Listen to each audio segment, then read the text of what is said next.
Welcome back to the KB Money Show. It's your boy KB, and today we're going to talk about the importance of having an emergency fund and how to build one. Okay, so now let's talk about the importance of an emergency fund and why it's so crucial. So, as we can imagine, life is unpredictable. We don't know what's going to happen. Some people label it good or bad. Hey, irregardless, it happens. So, what are some of those things that can happen that has a financial cost with it, and we need to be able to pay for it whenever it comes? Let's say we have a tire, we get a tire that's flat. That's more on the smaller side of costs of expenditures. But let's say we have a medical concern. But no, before we even go there, let's keep it with the car example. Let's say we have a motor that goes out and we have a paid for car. Let's say it's paid for. Okay, well that motor, would it be, I don't know, what, $1,000, 1,200, 750, somewhere around there. But do you have the money to where it's just an inconvenience? I always say with emergencies, it's an inconvenience if you have the money. It's an actual, you got to start making life decisions if you don't have the money. Now you pulling money from other places that you can't really even pull it from, like investments. You probably shouldn't pull it from your investments, or even worse, retirement account. And I would probably even still in the worst category, I would say, or you are using a credit card to float to you to pay for that immediate expense. But let's just say that you had a debt payoff plan already in a line item in your budget to where you were building momentum, and you are working through your plan, and you set a SMART goal to pay off that debt, so you had a specific date. Well, how many more months did you just add to that debt? Because now you have debt. And so how many more months did you add to that plan now? Because you didn't have the money to take care of it when it came up. And so now you have more stress because you have more debt. And so what ultimately the net of it, what an emergency fund will do for you is give you some financial peace of mind when things come up. You're not even really stressed out about it. Just an inconvenience. Pay for it, replenish your emergency fund, and keep moving forward. Now that we understand the importance of an emergency fund and the implications and the impact if we don't have one, and how that can create financial stress on our lives, now we're going to talk about how to fund your emergency fund, how to save for one. Okay, so the financial experts, the gurus, whoever say usually 3 to 6 months. Some people say 12 months. What I'm going to say is, if you don't have anything, start with 1 month, and then build your way up to whatever your ultimate goal is. But it's personal finances. You know your situation better than anyone else. So you need to think about your monthly expenses, and then and how much runway do you need just in case something happens. That way you're not stressed out. But we're going to be strategic on how we do that. So we talked about in the last video, we talked about creating a budget and sticking to a budget. So that's going to be a line item on your budget in terms of building up your emergency fund. That's going to be a line item, and it's going to be done in an automatic way. That way, it's happening consistently every single month, and the amount is just going to consistently build.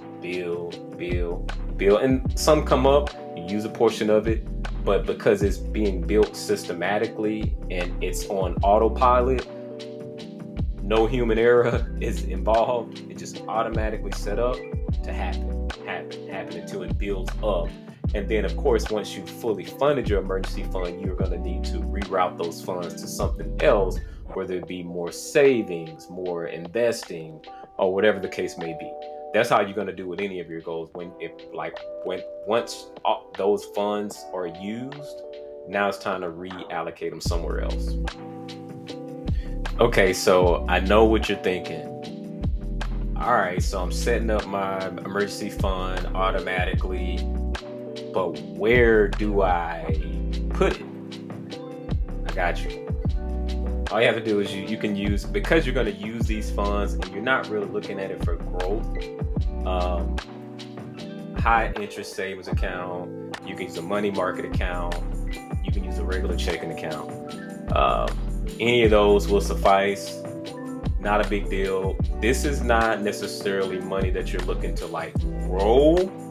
And from a long-term perspective, this is just a part of your covering your financial base, which will allow you to grow your other investments and continue to build in other areas. So there are going to be other accounts that's going to be focused with growth and things of that nature. So hopefully that answers your question from a practical standpoint of setting it up on autopilot whenever you and then having it on a budget, having it on autopilot, going directly into a high yield savings account or a money market account.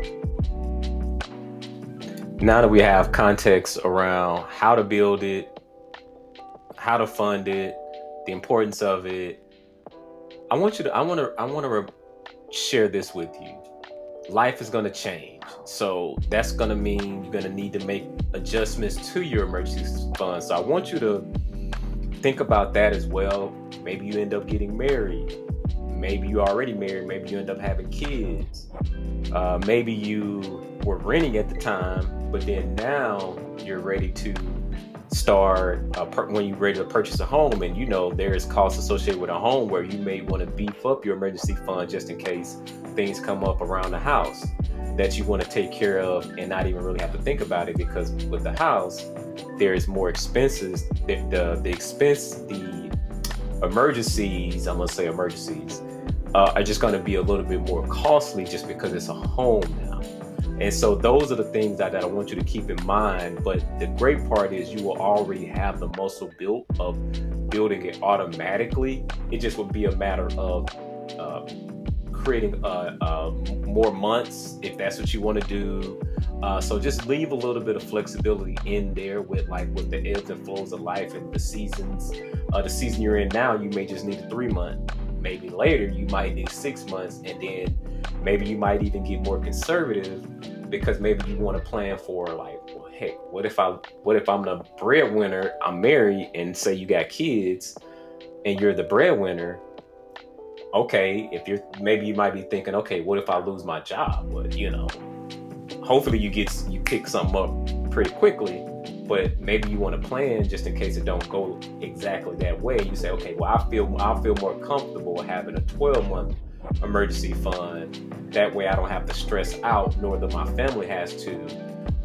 If 2 months go by and I haven't found another job, so to speak. If you don't have any side hustles or you don't have any other income that's coming in, which I recommend you would start working to do that. So I want you to think about that as well. But that's all I have for this video. Just wanted to give you the game, give you some insight on how to build an emergency fund, the importance of emergency fund. And so hopefully you felt that this was helpful for you. And if it was, make sure you like, comment, and subscribe. And until the next video, peace.